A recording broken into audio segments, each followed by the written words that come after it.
Hello friends, आज ये भाई जल्दी से लाइव एक बार वीडियो को शेयर कर दें ताकि और ज़्यादा स्टूडेंट्स इस पर लाइव आ जाएं। फिर हम अपनी क्लास स्टार्ट करेंगे। वॉइस ठीक आ रही? ठीक, जल्दी से शेयर कर दें भाई। फिर हम अपनी आज की क्लास स्टार्ट करेंगे। जैसा कि हमने पिछली क्लास में बोला था कि हम आज पढ़ेंगे हरियाणा के जितने भी इम्पोर्टेंट बांध हैं और जो बनने वाले हैं, जो आगे भविष्य में और जो अभी बन चुके हैं, हरियाणा के बांध। ठीक है, देखिएगा हमने इससे पहले 2 क्लासें ली हैं और उन क्लासों में हमने हरियाणा के झीलों के बारे में पढ़ा। ज़्यादा बड़ी बड़ी क्लासें नहीं है, छोटी छोटी क्लासें बनाई थी इसी के कारण, ताकि आपको बोर ना हो। ठीक है, और बहुत अच्छे से 0 से लेकर हाई तक उस क्लास में गए थे इन दोनों क्लासों में। और उन वीडियो का लिंक इस वीडियो के डिस्क्रिप्शन में आपको मिलेगा। अगर वो आपको वीडियो देखनी है तो आप डिस्क्रिप्शन में खोल कर देख सकते हैं।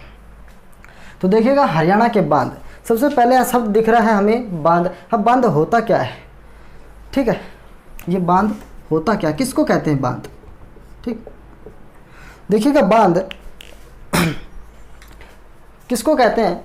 कहते हैं कि एक ऐसा अवरोध, एक ऐसा रुकावट जहां पर बहते हुए पानी को रोका जाए। उस रोके हुए पानी के क्षेत्र को, ध्यान से सुनना, मैंने एक ही लाइन में सब कुछ बता दिया कि एक ऐसा अवरोध, एक ऐसी रुकावट जहां पर बहते हुए पानी को रोका जाए, या फिर मैं कहूँ बारिश के पानी को स्टोर किया जाए, और उस स्टोर किए हुए उस पानी के क्षेत्र को ही क्या कहते हैं? बांध कहते हैं। ठीक है, आया समझ? डेफिनेशन लिखने की कोई ज़रूरत नहीं है। ठीक, ना तो आपके एग्जाम में पूछे जाते हैं, पर तो इससे रिलेटेड क्वेश्चन जरूर पूछे जाते हैं, इसलिए ध्यान से सुनना भाई। ठीक है, अब कहते हैं कि बांध का उद्देश्य क्या है। ठीक है, क्या उद्देश्य है, कितने टाइप्स के होते हैं, किस किस से बनते हैं, ये सब जानना भी ज़रूरी है। देखिए कि बांध के उद्देश्य मैं आपको बताता हूँ। ठीक है, पहले ठीक है, बांध के उद्देश्य क्या है? बांध के उद्देश्य पानी को स्टोर करने के बाद पेयजल की समस्या को दूर करना। क्योंकि आप जानते हैं बहुत सारे क्षेत्र ऐसे होते हैं जहाँ पर पूरे साल बारिश नहीं होती, या फिर होती है तो कुछ दिन होती है, तो वहाँ पर पानी के पीने की समस्या आ जाती है। और उस पानी के पीने की समस्या को ख़त्म करने के लिए बांध का निर्माण किया जाता है उस क्षेत्र में। ठीक है, दूसरी सिंचाई करने के लिए, खेतों में सिंचाई करने के लिए पानी को स्टोर करना भी क्या कहलाता है? बांध का ही एक रूप है। दूसरा उसका उद्देश्य, एक और उद्देश्य ये है कि बाढ़ के जो खतरे को है उसको कम करने के लिए। अब आप कहेंगे बाढ़ के खतरे को, बांध से तो ज़्यादा बाढ़ और आएगी तो खतरा कम कैसे होगा? इसका कारण ये है कि देखना, जब बारिश होती है ना, तो आप देखेंगे कि नदियों में नदियाँ उफान पर होती हैं। ठीक है, और उन नदियों के उफान को कम करने के लिए बांध बनाया जाता है, ताकि उनके उफान को कम किया जा सके और उनके नदियों के कुछ % पानी को, कुछ हिस्से को बांध में डाला जाए, ताकि उनका उफान थोड़ा सा कम हो जाए और बाढ़ के खतरे से बचा जा सके। ठीक है, ये कुछ उद्देश्य थे। और एक इम्पोर्टेंट उद्देश्य बिजली बनाने के लिए भी काम किया जाता है इसका, बांध का। ठीक है, तो ये थे उद्देश्य बांध के। अब काम करेंगे हम निर्माण पर कि भाई निर्माण क्यों किया, किस किस से किया जाता है। देखो, बांध का निर्माण कच्ची मिट्टी से भी किया जा सकता है, बांध का निर्माण लकड़ी से भी किया जा सकता है। ठीक है भाई, एक बार वीडियो को शेयर कर दें।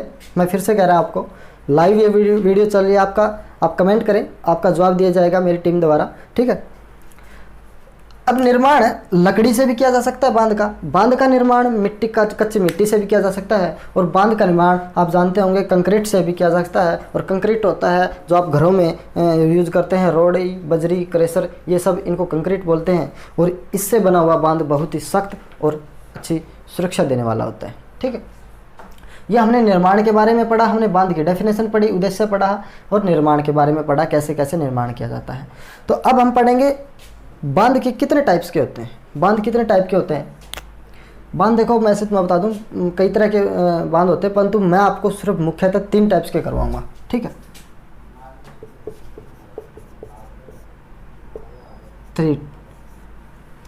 3 टाइप के बांध मैं आपको करवाऊंगा। पहला बांध आपको करवाऊंगा, एक तो बांध होता है भाई आपका सबसे पहले तटबंध बांध।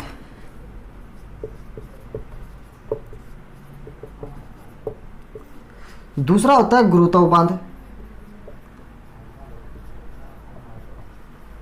और तीसरा होता है आपका चाप बांध। ये 3 तरह की टाइप्स होती हैं मुख्यतः बांध की। अब बांध जो तीसरी टाइप है चाप बांध, हमारे हरियाणा में कोई ऐसा बांध नहीं है जो चाप की बांध के उस टाइप्स में आए, तो इस पर तो बात करना कोई मुनासिब है नहीं। इसको तो अभी यहीं ख़त्म करें भाई, क्या ज़रूरी है जब हमारे से अभी पूछा ही नहीं गया। जब हमारे हरियाणा में, हम हरियाणा के बारे में पढ़ रहे हैं और हरियाणा में इससे रिलेटेड कोई चीज़ ही नहीं, तो क्या पढ़ना उसके बारे में। और ये आपको बता दूं, एग्ज़ाम आपके अभी लॉकडाउन चल रहा है, उसके एग्ज़ाम जैसे ही लॉकडाउन ख़त्म होगा, आपके जितने भी एग्ज़ाम हरियाणा के जो पेंडिंग में है वो एग्ज़ाम होने हैं, तुरंत होने, क्योंकि अभी उनकी प्रोसेस चल रहा है भाई एग्ज़ाम होने का। ठीक है, अब तटबंध हरियाणा में जितने भी बांध हैं मोस्टली एक बांध को छोड़कर लगभग तटबंध बांध है। ठीक है, एक कौन सा है वो आगे मैं पढ़ाऊंगा आपको। तटबंध बांध 2 प्रकार के होते हैं ये भी भाई। ठीक है, पहला होता है अर्थफिल, दूसरा होता है रॉकफिल।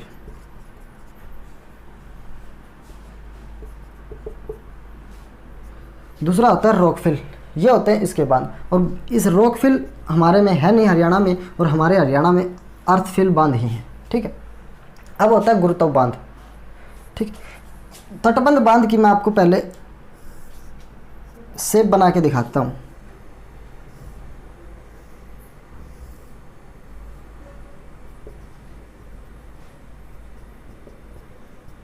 ठीक है, ये शेप होती है, ये तटबंध बांध का शेप है। इधर जो पानी है, इधर एक आप देखेंगे एक इस तरह से लाइन बनी होगी, यानी कि इस तरह से चट्टानें हैं और यहाँ पर पानी स्टोर किया जाएगा, और ये होता है तटबंध बांध का प्रकार। गुरुत्व बांध कैसा होता है? गुरुत्व बांध मैंने बताया हरियाणा में सिर्फ एक है, वो मैं आगे बताऊंगा। गुरुत्व बांध त्रिभुज आकार का होता है भाई।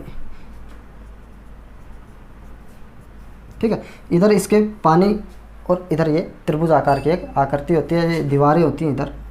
ठीक है, तो ये होता है तटबंध बांध। चाप, जब चाप आपको पता है आर कैसे होती है, ये होता है चाप बांध।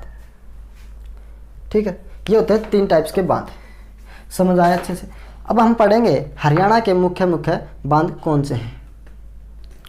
जो चाप बांध है ना, इसका एक सबसे बड़ा इम्पोर्टेंट उदाहरण है इडुक्की बांध। इडुक्की बांध जो कि पेरियार नदी पर केरल राज्य में है। आपको मतलब मैं बिल्कुल खोलकर बताऊंगा आपको, एक बार पढ़ने के बाद आपको पढ़ने की ज़रूरत नहीं है भाई।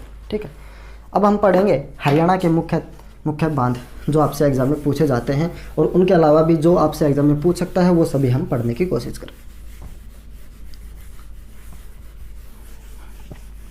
सबसे पहले हेडिंग डालिएगा, आपको मिलेगा ताजेवाला बांध।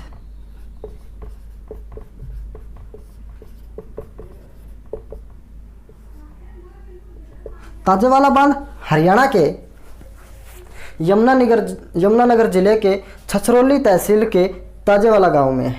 देखो कितनी गहनता से मैंने आपको बताया।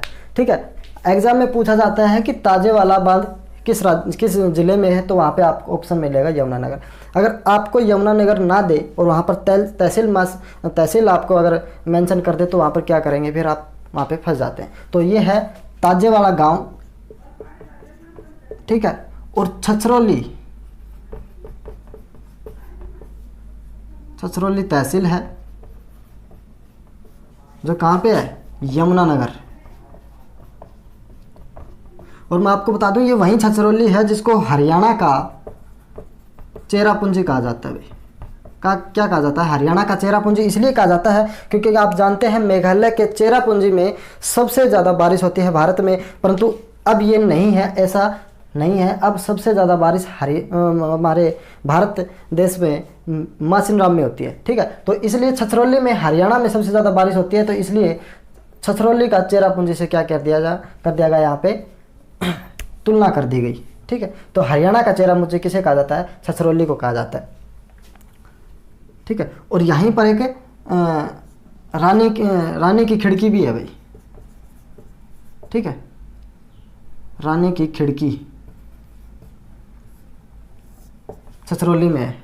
कौन सी है? रानी की खिड़की।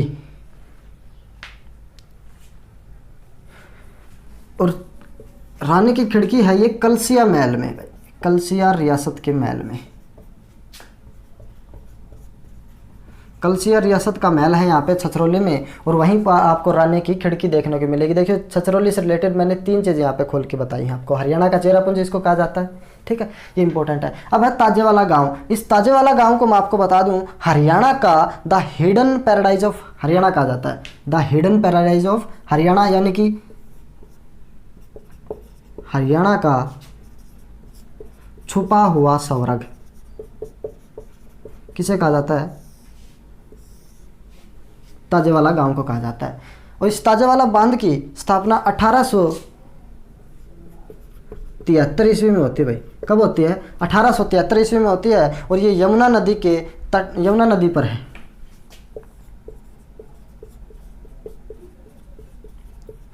ठीक है। अब 1873 में देखो, आप कहेंगे सर क्या अब तक चला हुआ है? ये नहीं, अब तक ये नहीं चला हुआ, इस पे काम नहीं होता है, ठीक है। इसमें अब पानी स्टोर होने का काम नहीं होता है, क्योंकि 1873 में बना हुआ था, इसलिए पुराना होने के कारण चौधरी बंसीलाल की सरकार थी जब 1970 में 1970 में, तो यहाँ पर एक प्रस्ताव लाया गया इस ताजेवाला बांध पर, और वो प्रस्ताव था कि इसमें पानी न रोका जाए, इसमें पानी स्टोर न किया जाए। 1970 में इस पर एक प्रस्ताव लाया गया था, और उसी की तर्ज पर बाद में एक हथनी कुंड बैराज, हथनी कुंड बांध बना था, जो हम आगे पढ़ेंगे भाई, ठीक है।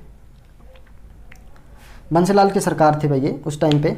अब हम पढ़ेंगे लाल टोपी बांध, जो कि इसी गांव में है, ठीक है। अगला है लाल टोपी बांध।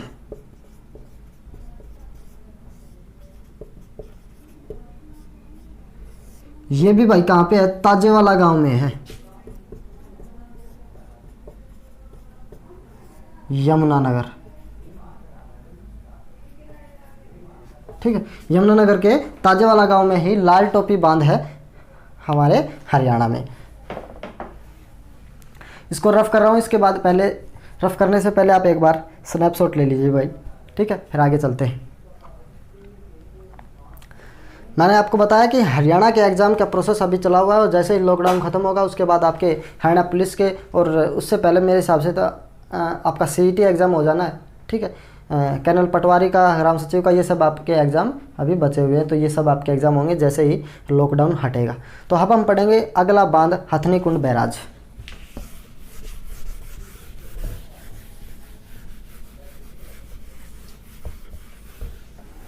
ठीक है। अब हम पढ़ेंगे हथनी कुंड बैराज।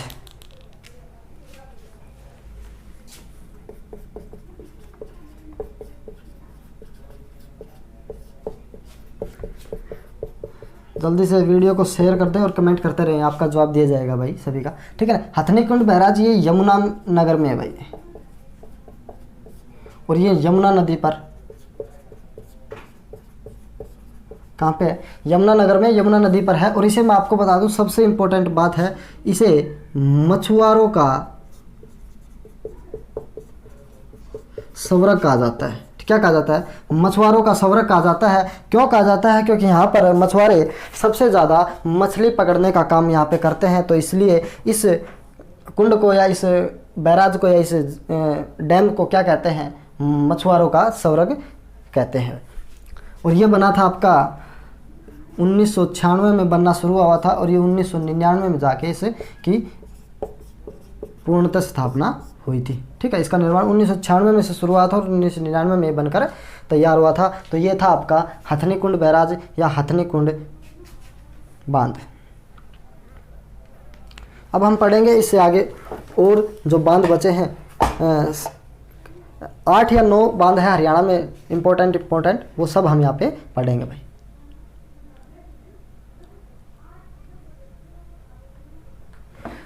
ठीक है। अगला है खिलान वाला बांध। ध्यान से देखना, ये आपको एग्जाम में या सॉरी बुक्स में नहीं मिलेगा भाई, परंतु यहाँ पे हमारे आपके अपने चैनल विकी जॉब प्रिपरेशन पर आपको ज़रूर मिलेगा। खिलान वाला बांध, ठीक है। ये खिलान वाला खोल पर है। कहाँ पे है ये? खिलान वाला खोल पर है, जो कहाँ पे है? यमुनानगर में है, ठीक है। अब यमुनानगर में है खिलान वाला खोल पर, जो कि यमुना नदी का सहायक है। यमुना नदी सहायक, ठीक है। यमुना नदी का सहायक है खिलान वाला खोल पर। और मैं आपको बता दूं ये अभी बना नहीं है, इस पर काम चल रहा है और ये 2910 करोड़ की लागत से बनाया जाएगा भाई। अभी बन रहा है, इस पर काम चल रहा है, तो इसलिए आपको बुक्स में नहीं मिलेगा। मैंने इसलिए शुरू में बोला था खिलान वाला बांध 2910 करोड़ की लागत से आपसे यहाँ पे बनाया जा रहा है, ठीक है। और मैं आपको बता दूं इसके बारे में कि यहाँ इसमें इसके आसपास के जो 9 गांव है ना भाई, कहाँ पे लिखूँ, यहाँ पे लिख देता हूँ 9 गांव, ताकि इसके आसपास जो 9 गांवों की जो भूमि है और 9 गांवों की टोटल भूमि 3200 एकड़ है भाई, ठीक है। उन 9 गांवों की 3200 एकड़ को सिंचाई देने का काम ये बांध करेगा। इसलिए इस तर्ज पर इसके लिए इसको बनाया जा रहा है कि सिंचाई यहाँ पे इन 3200 एकड़ को यहाँ पे सिंचाई की जा सके। खिलान वाला बांध था ये आपका। अब हम पढ़ेंगे इससे आगे, ठीक है। एक बार फिर से स्क्रीनशॉट ले सकते हैं आपके।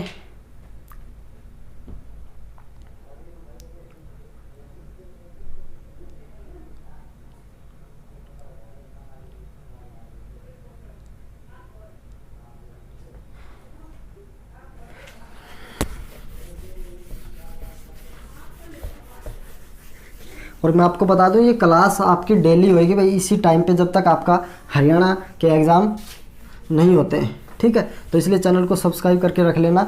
अगर आपको हरियाणा जीके यहाँ पे और मैथमेटिक्स पढ़ना है हरियाणा के लिए, 0 से आपको पढ़ाया जाता है। आपने देख भी लिया होगा कितनी गहनता से आपको पढ़ाया जाता है। आपको इतने पेड अगर आप बैच लेते हो उसमें भी नहीं मिलेगा, यहाँ पे फ्री में मिल रहा है। अब पढ़ेंगे हम कौशल्या बांध। कौशल्या बांध, ठीक है। कौशल्या बांध कहाँ पे है भैया? आपका जो कौशल्या बांध है ये है पिंजौर में। कहाँ पे है? पिंजौर में। और पिंजौर पता है सबको कहाँ पे? पंचकुला में, ठीक है। पिंजौर पंचकुला में है और ये है कौशल्या नदी पर भाई, इसलिए इसका नाम क्या रखा? कौशल्या बांध रखा था। कौशल्या नदी पर ये बांध लाई करता है। और मैं आपको बता दूं सॉरी भाई, ठीक है। तो ये कौशल्या नदी पर ये बांध लाई करता है। और या फिर इसको घग्गर, कहीं कहीं आपको घग्गर हकरा नदी पर भी पढ़ने को मिलेगा, घग्गर हकरा नदी पर, ठीक। उसके बाद हम पढ़ेंगे पथराला बांध।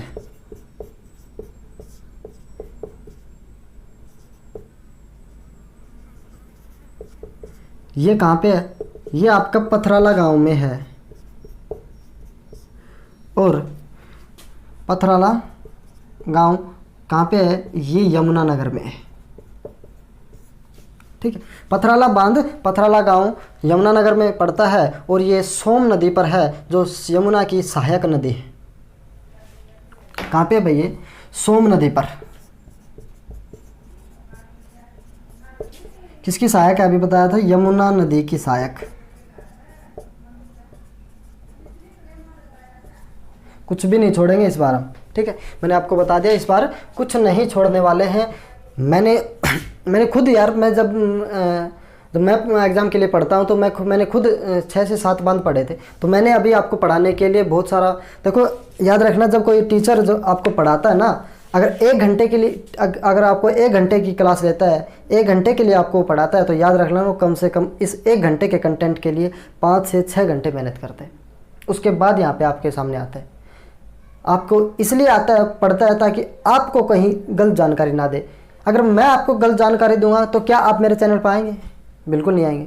तो इसलिए मैं चाहता हूं कि मैं आपको सटीक से सटीक जानकारी दूं। फ्री में आपको मैं पढ़ा रहा हूं, ना कोई पैसा। और मैंने आपको बताया कि मैंने खुद भी पेड बैच लिया था भाई हरियाणा जीके का, मुझे खुद नहीं मिला इतना अच्छा कंटेंट। मैंने भी और उस कंटेंट में जो मैंने टीचर से पढ़ा था, जिस टीचर से, उस टीचर के कंटेंट में और अपना कंटेंट जोड़ता गया खोज करके, ठीक है। तो भाई याद रखना, 1 घंटे की क्लास के लिए कम से कम 5 से 6 घंटे के लिए मेहनत, फिर यहाँ पे आता है टीचर। तो इसकी रिस्पेक्ट किया करो कंटेंट की, ठीक है। तो क्या है, पथराला गांव में सोम नदी पर, यमुना नदी के सहायक जो नदी है सोम नदी, उस पर ये बांध है। और 1800 है 1900 है शायद, पता नहीं मुझे, 1800, एक मिनट भाई, हाँ 1875 से लेकर 1876 तक, ठीक है। 1875 में इसका निर्माण शुरू होता है और 1876 में इसका निर्माण ख़त्म होता है, ठीक है, बनकर तैयार हो जाता है भाई। यह था आपका पथराला बांध यमुनानगर में सोम नदी की सहायक नदी पर ये भाई, ठीक है। और ये मैं आपको बता दूं, ये एक मिट्टी का काम चलाऊ बांध है, ठीक है। कौन सा है ये? मिट्टी का बना हुआ बांध है और ये काम चलाऊ बांध बनाया गया था उस टाइम पे, परंतु आज एक ये बहुत मतलब इम्पोर्टेंट बांध हो गया है हरियाणा के लिए, ठीक है। स्क्रीनशॉट ले लें, उसके बाद आगे चलेंगे हम। 3-4 बांध और बच गए, उसके बाद हम इस क्लास को यहीं पर ख़त्म करेंगे भाई। कमेंट करते रहिएगा।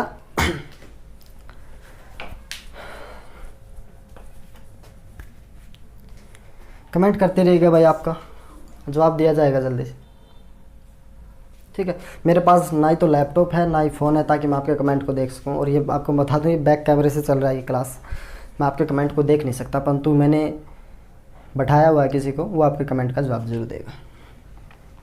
जल्दी से स्क्रीनशॉट ले लिया होगा। अब चलते हैं हम आगे अपने बांध, नेक्स्ट बांध पर, वो है O2 बांध,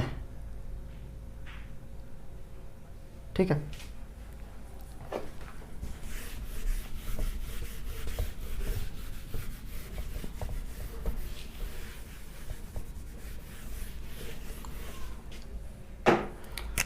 ये है O2 बांध,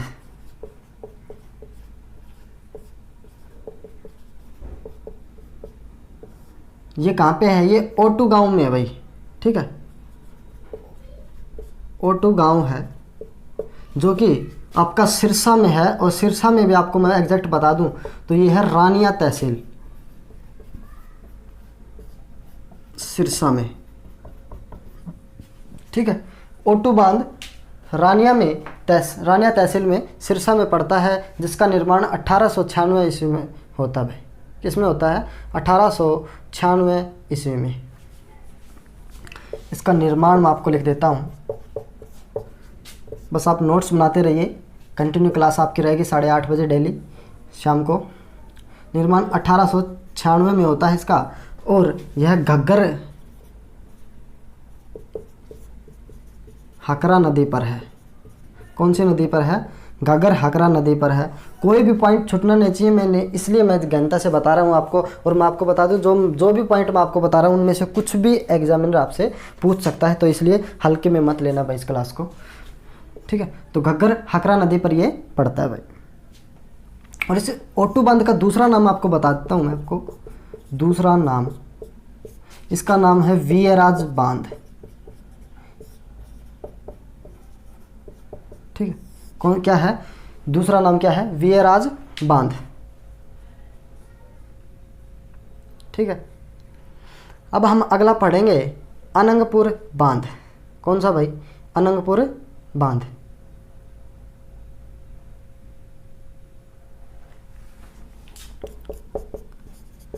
जब मैंने शुरू में क्लास में आया था, मैंने आपसे एक चीज़ बताई थी अनंगपुर बांध के बारे में, ठीक है।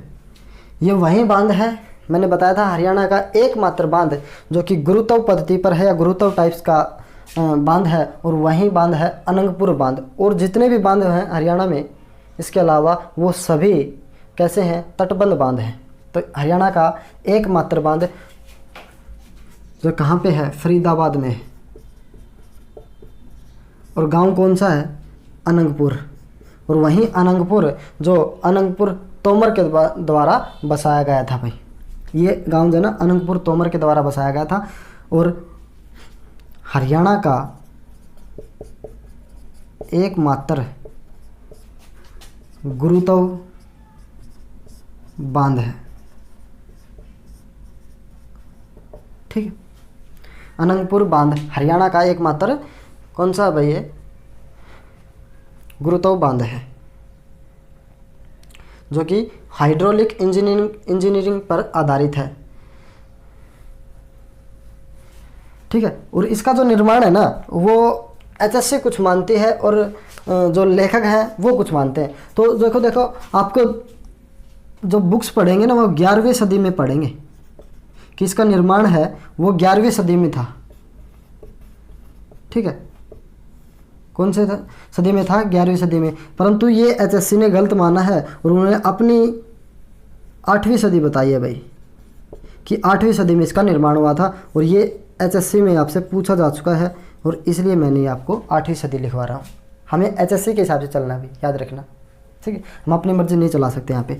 8वीं सदी में, और इसको अनंतपुर जो बांध था इसका उद्देश्य सबसे महत्वपूर्ण है। यह हरियाणा का एकमात्र बांध जो गुरुत्व बांध है और हरियाणा का एकमात्र बांध ऐसा है जहाँ पर बारिश का पानी स्टोर किया जाता है। ठीक है, यहीं पे लिख देता हूँ, बारिश का पानी यहाँ पर इस बांध में स्टोर किया जाता है। स्क्रीनशॉट ले लें। इसके बाद एक बांध और बचा है आपका, 1 या 2, वो और कंप्लीट करते हैं और आज की क्लास हम यहाँ पे ख़त्म करेंगे फिर इसके बाद। ठीक है,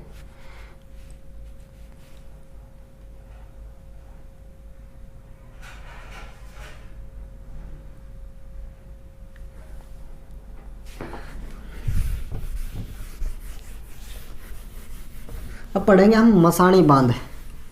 नाम से ही पता चल गया आपको कहाँ पे है, ये किस ज़िले में आपको मिलेगा। तो ये है मसाणी बांध।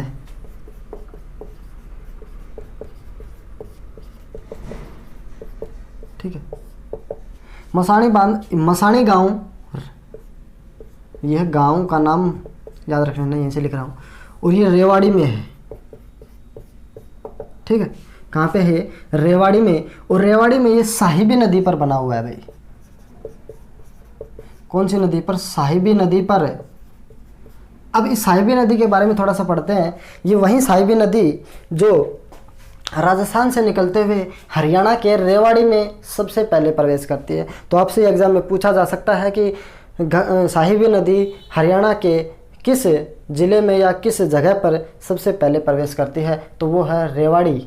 ठीक है, तो रेवाड़ी में सबसे पहले ये प्रवेश करती है और ये साहिबी नदी राजस्थान से निकलती है। मैं आपको बता देता हूँ इसके बारे में। ये वही साहिबी नदी है जिसको ऋग्वेद में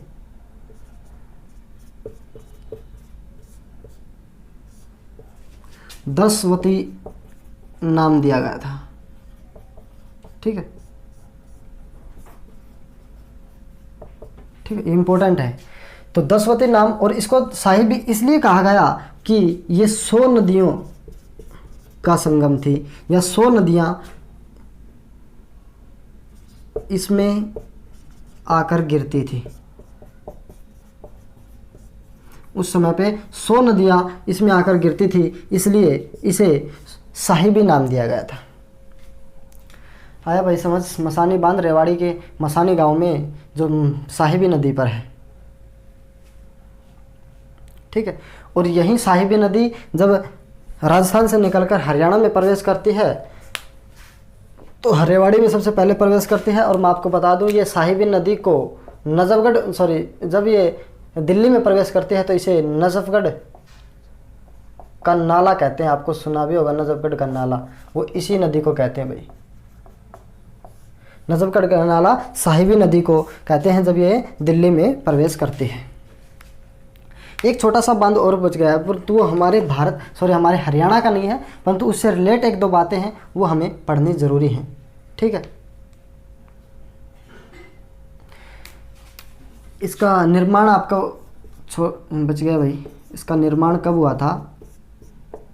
1979 से लेकर 1989 तक। ठीक है, 1979 में इसका निर्माण शुरू हुआ और 1989 में बनकर तैयार हो गया था ये बांध। ठीक, अब लास्ट बचा है वो है आपका ओखला बैराज।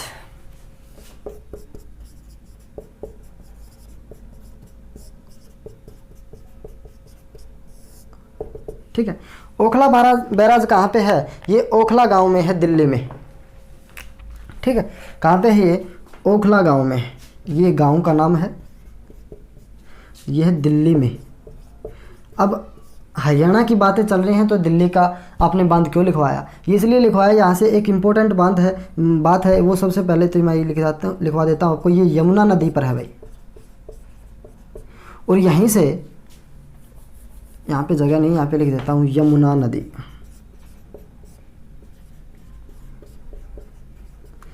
यहीं से इस ओखला बैराज से गुड़गांव नहर, ये एग्जाम में पूछा जा चुका है। गुड़गांव नहर निकलती है,